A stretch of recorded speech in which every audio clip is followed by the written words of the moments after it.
Bienvenidos amigos a nuestra inmersión de hoy. Nos adentramos en un capítulo bastante sombrío de la historia reciente de México.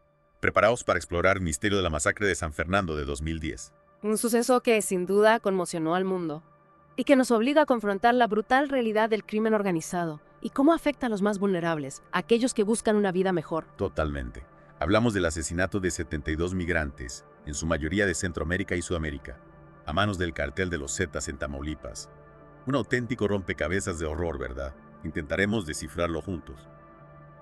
¿Qué convirtió a estas personas en objetivo? ¿Qué desencadenó un acto de tal brutalidad? Empecemos por el escenario.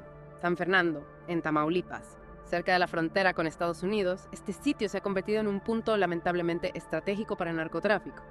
Imaginemos una encrucijada donde la desesperación de los migrantes choca con la ambición despiadada de los cárteles.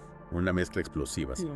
Y en medio 72 personas, con sueños de un futuro mejor. 58 hombres y 14 mujeres. Diversidad de nacionalidades. Honduras, El Salvador, Guatemala, Ecuador, incluso Brasil. Un crisol de historias y sueños, desgraciadamente truncados. Personas que lo arriesgaron todo buscando una vida digna y que acabaron siendo víctimas de una espiral de violencia que parece no tener fin. Y según los informes, el 22 de agosto de 2010, 2 camiones que transportaban a estos migrantes fueron interceptados por los Zetas.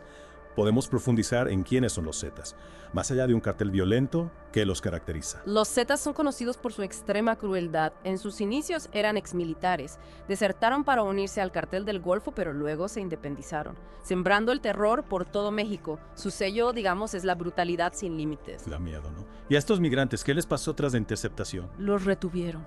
Los extorsionaron, les exigieron dinero a cambio de su libertad. Imagínate la angustia, la incertidumbre, sin saber qué les deparaba el futuro. Con infierno, amor. ¿Y cuando se negaron a pagar? Se les ofreció una alternativa, aún más siniestra. Unirse al cartel, convertirse en verdugos. Una decisión imposible, ¿verdad? Entre la espada y la pared.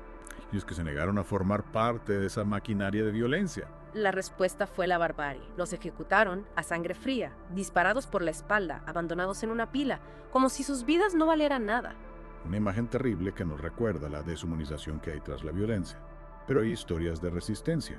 Se habla de 3 personas que lograron escapar de la masacre.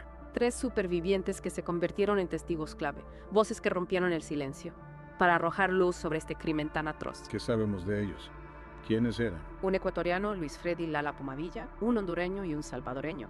3 héroes anónimos que se enfrentaron al horror y vivieron para contarlo. Sus testimonios fueron cruciales para reconstruir lo ocurrido, para que el mundo conociera la verdad.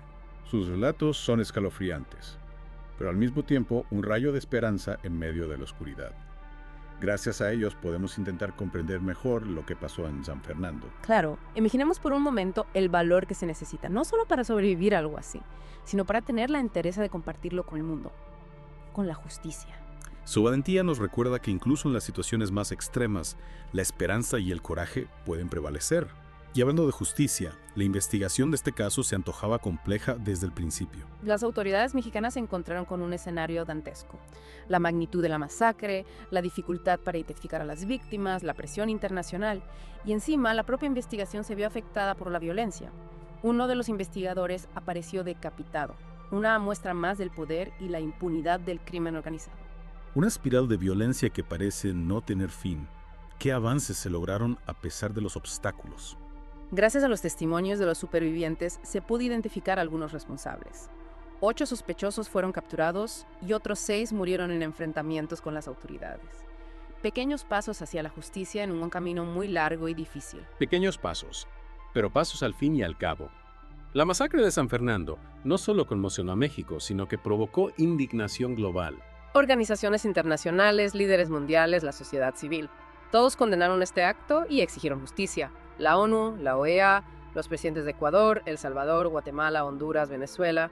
El mundo entero unido en un clamor por la verdad y la justicia. Un clamor que resonó en cada rincón del planeta. Esta masacre, por desgracia, no fue un caso aislado. Es parte de un patrón de violencia que se repite en México. y que afecta especialmente a los migrantes. Es cierto, San Fernando se convirtió en símbolo de la tragedia que viven tantos migrantes en su camino hacia el norte, un recordatorio de los peligros a los que se enfrentan a cada paso. Recordemos que México es un país de origen, tránsito y destino de migrantes. Miles de personas cruzan su territorio cada año, a menudo en condiciones precarias, expuestos a la explotación, a la violencia, a la extorsión. Como si estuvieran atrapados en una telaraña, cada paso los acerca más al peligro. ¿Y qué papel juegan los cárteles en esta red de explotación? Los cárteles, como los Zetas en este caso, se aprovechan de la vulnerabilidad de los migrantes. Los ven como mercancía, como una fuente de ingresos a través del secuestro, la extorsión o la trata de personas. Es terrible que la desesperación de estas personas se convierta en un negocio para estas organizaciones. ¿Cómo es posible que operen con tanta impunidad? La corrupción, por desgracia, juega un papel fundamental. Las redes de complicidad se extienden a varios niveles, lo que permite a los carteles operar con bastante libertad en algunas zonas del país. Es como si el sistema mismo estuviera infectado, permitiendo que estas atrocidades ocurran una y otra vez. ¿Qué medidas se han tomado para proteger a los migrantes después de la masacre de San Fernando? Tras la masacre y la presión internacional, el gobierno mexicano se vio obligado a tomar medidas. Reforzar la seguridad en las rutas migratorias, implementar programas de asistencia, protección a migrantes, crear nuevas leyes. Suena bien, pero ¿han sido realmente efectivas? ¿Se ha logrado frenar la violencia? Esa es la pregunta clave. Se han hecho esfuerzos, pero la realidad es que la violencia contra los migrantes sigue siendo un problema grave en México. Los cárteles siguen operando con mucha impunidad y los migrantes siguen siendo víctimas de abusos, violaciones a sus derechos. Es descorazonador que a pesar de los esfuerzos la situación siga siendo tan crítica. ¿Qué más se puede hacer entonces? ¿Cómo podemos contribuir a cambiar esto? Lo primero, no mirar hacia otro lado.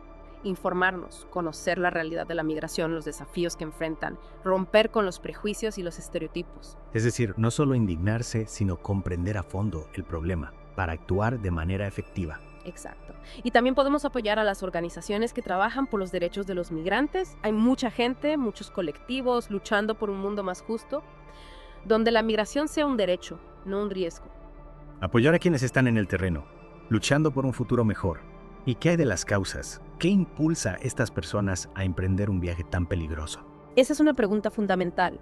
La pobreza, la desigualdad, la violencia, la falta de oportunidades son problemas estructurales que obligan a miles de personas a abandonar sus hogares, buscando un futuro mejor. Como si estuvieran huyendo de un callejón sin salida, buscando una luz al final del túnel, aunque eso signifique arriesgarlo todo. Y mientras estas causas persistan, la migración seguirá siendo un fenómeno complejo, un desafío. Un desafío que nos interpela como sociedad, que nos obliga a reflexionar sobre el tipo de mundo que estamos construyendo. Un mundo donde la dignidad humana debe ser lo primero, donde la justicia y la solidaridad deben prevalecer, por encima de cualquier interés, económico o político. Un mundo donde la migración no sea sinónimo de tragedia, sino de esperanza, de oportunidad, de un nuevo comienzo. Esta masacre de San Fernando nos deja una herida profunda, una cicatriz en la memoria, que nos recuerda lo frágil que es la vida y la crueldad de la que somos capaces. Pero también nos deja preguntas que resuenan todavía hoy. Preguntas incómodas, sí, que nos obligan a mirar hacia adentro, a cuestionarnos nuestras propias responsabilidades. ¿Cómo pudo pasar algo así?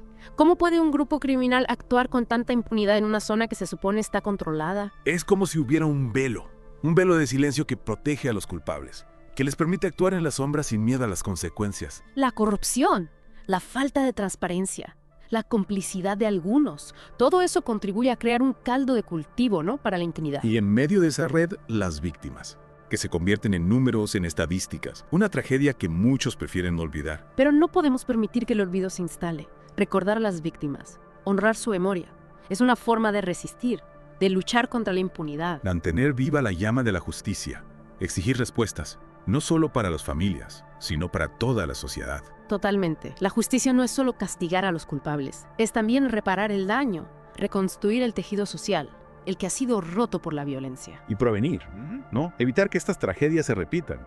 ¿Qué se ha hecho para garantizar la seguridad de los migrantes, para evitar que vuelvan a ser víctimas? Se han hecho cosas, sí. Programas de protección, se han reforzado las rutas, nuevas leyes, pero falta mucho por hacer. La lucha contra la impunidad, la corrupción, la violencia, es una tarea de todos los días, requiere un compromiso real, Un compromiso que vaya más allá de las palabras. Acciones concretas, políticas efectivas, una sociedad que no tolere la injusticia. Y un cambio de mentalidad, dejar de ver a los migrantes como un problema, como una amenaza, y empezar a reconocerlos como lo que son, seres humanos con derechos, con sueños, con dignidad, como cualquier otra persona. Romper con los prejuicios, con los estereotipos, con la indiferencia que no nos deja ver el rostro humano de la migración. La masacre de San Fernando nos recuerda que la empatía, la solidaridad, la compasión son valores fundamentales para construir un mundo más justo, más humano. Un mundo donde la migración sea una opción, no una necesidad. Un mundo donde la vida humana sea lo primero, donde la dignidad no tenga fronteras. Gracias por acompañarnos en esta inmersión. En un capítulo tan doloroso de la historia, esperamos que esta reflexión nos impulse a todos a actuar, a construir un futuro donde tragedias como la de San Fernando no se repitan. Hasta la próxima.